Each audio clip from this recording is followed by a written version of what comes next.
What's up, Cryptoverse? Crypto Phoenix back here with another video, this one on crypto regulations and a few other bits and pieces. It is the 13th of June and we are at 282 billion market cap. So I'm going to start off with this article, which is based on the recent BFI summit. And one of our Commodity Futures Trading Commission regulators, Rostin Benham is his name, gave an incredible speech on what cryptocurrencies and blockchain is, and the challenges that we face in the society, and what blockchain can actually do for the world. And he covered a variety of different things, including corruption, poverty, agriculture, healthcare, and the UN. And you can actually see the full speech here. I'll put this in the links.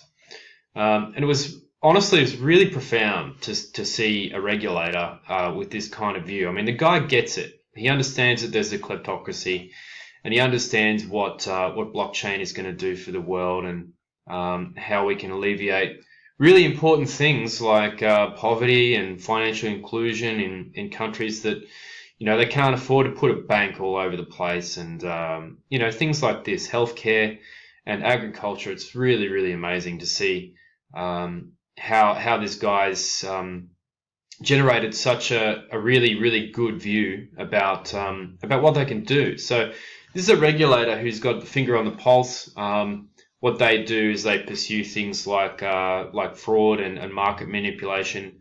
And in his speech and the detailed stuff, you can actually see some of the things that they're pursuing at the moment. So yeah, look, really, really positive news that we have people batting for us at the UN summit.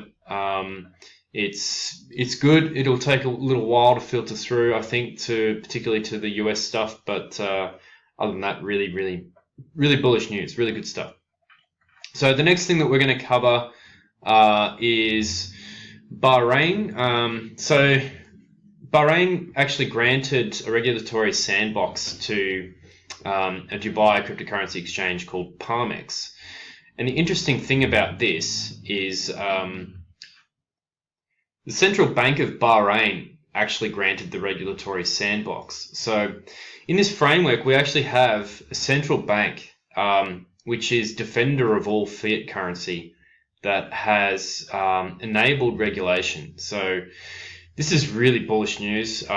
It goes into effect on July 15th, and it's basically going to open up the Arabian market to virtual assets and cryptocurrencies and blockchain. So this is a really good article to read. It's short, but it has some very interesting information in it. So I encourage you to look at it. The next thing we're going to be looking at is Binance's strategy in their move to Malta to collaborate with the Maltese Stock Exchange. So their plan with this spreads out to the Jersey Channel Islands as well. And the plan here is to absorb the regulatory environment to enable fiat to crypto transactions. So they're looking at the British pound as well as the euro, which will be covered in the other article here. So what they want to do is they're planning to allow the exchange with euros with fiat currency pairs. So this is huge news because there's really only one exchange that's doing that I'm aware of, and that's Bitfly, and they're just doing it with Bitcoin. So Binance can pull this off by the end of the year. It's going to be huge, absolutely huge. So much additional money coming in. The layperson that has no idea about transactions and wallets and those sorts of things, they'll be able to trade without too much knowledge. So this is really, really good news, and it looks like a great move for Binance in order to take advantage of the regulations, which are basically covered here. So they have lots of different digital innovation authority, legal assurances, and there's a virtual finance assist bill for the regulatory framework, and it looks pretty solid. Essentially, They have a really good, reputable framework. There's lots of, I think 2 out of the 3 biggest exchanges are in Malta now. So it's a bit of a haven. And yeah, if assuming this all goes through fine, it's setting the stage for some huge amounts of coin coming in. So it's really good news. So the next one we're going to cover is Thailand. They're making waves in crypto regulations, and they have actually legalized 7 cryptocurrencies. So these ones are Bitcoin, Ethereum, Bitcoin Cash, Ethereum Classic, Litecoin, Ripple, and Stellar.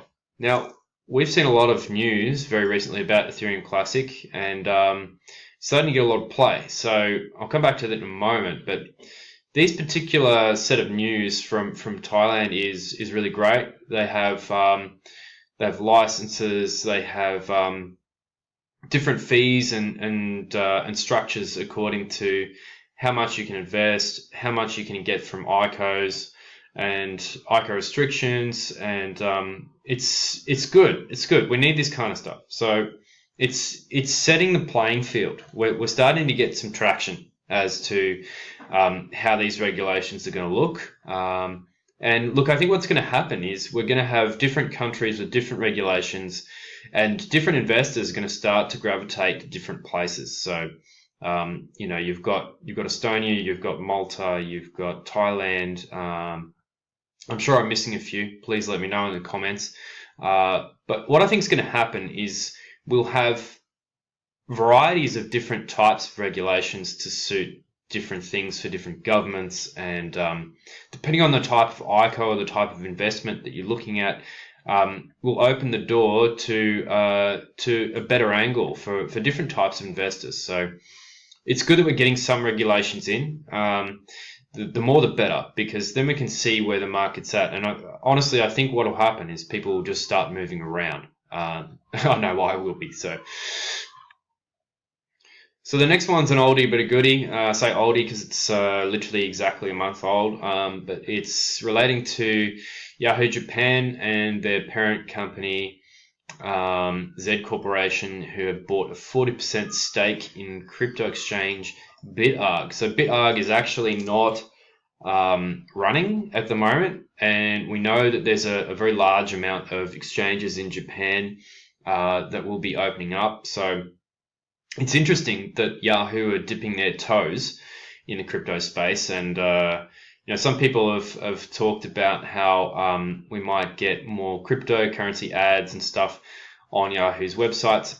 I don't actually know anyone who uses Yahoo anymore, but obviously there's still a company that's around and doing things. So I think this is another bullish bit of news about regulations, because if you've got a big conglomerate coming into the space, it really only sparks interest and good news. So that's why that one's in this video.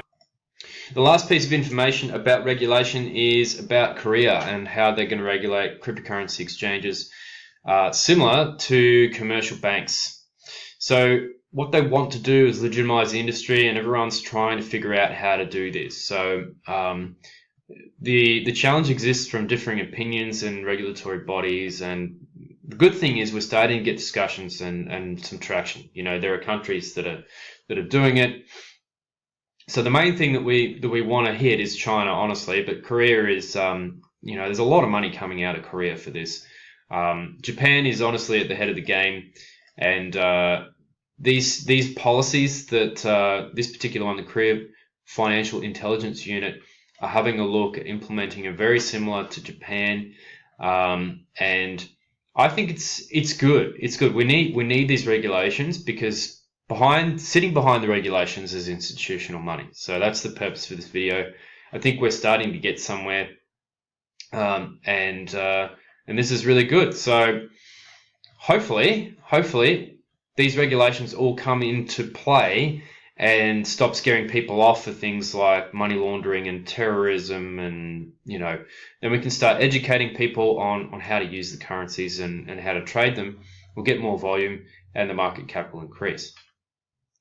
So extremely bullish news we have for Ethereum Classic is that Coinbase has announced that they're going to be listing it, and pretty much, yes, this happened yesterday, and within 10 to 15 minutes, it went up 25%. So it did not take long for people to respond. And the other thing is, just about the same time, Binance also listed ETC, USDT trading pairs, and ETC BNB. So looks like Binance and Coinbase have a pretty good relationship, and their NDAs are working well. The people are upholding them. So this is really good news. I'm excited about how that went. There was no market manipulation at all before this was released. So look, it's pretty bullish news. I personally don't really have a massive soft spot for Ethereum Classic, but you know, it's another coin. Let's hope Coinbase start listing some of the other ones that people want. For example, you know, Ripple, Quantum, Zcash, lots of ones. So yeah, look, it's a step in the right direction, and that's exactly how things need to be moving forward. So the last part of this video is about a hacker called Kevin Mitnick, and he shows us how to bypass 2FA, and this is a bit scary. So look, this article, I think you should probably read it. It's about spoofing and these sorts of things. I'm not trying to scare anyone. I just want everyone to know that you know, hacking and this kind of stuff is something that we need to stay ahead of to avoid. So what actually happened that sparked me to find this interview or this article is there was a guy on Binance who had he had 50K or something sitting in there, and someone went to his telecommunications company, impersonated him, got a new SIM card replacement, and then hacked the 2FA. So they basically logged into his email, all his accounts, and all of his exchanges, and started taking his stuff. And I still have an unanswered question to this as to how the guy had his emails hacked, because if you just have the SIM, I'm not sure how you can possibly get the password. You would have to also have the mobile, or you'd have to also have hacking tools along with identity counterfeit stuff to go and get it. So anyway, moot point. The point is that it's possible to bypass 2FA. So if you're like me and you're really, really security conscious, it's a good idea to have a look at something like 3FA.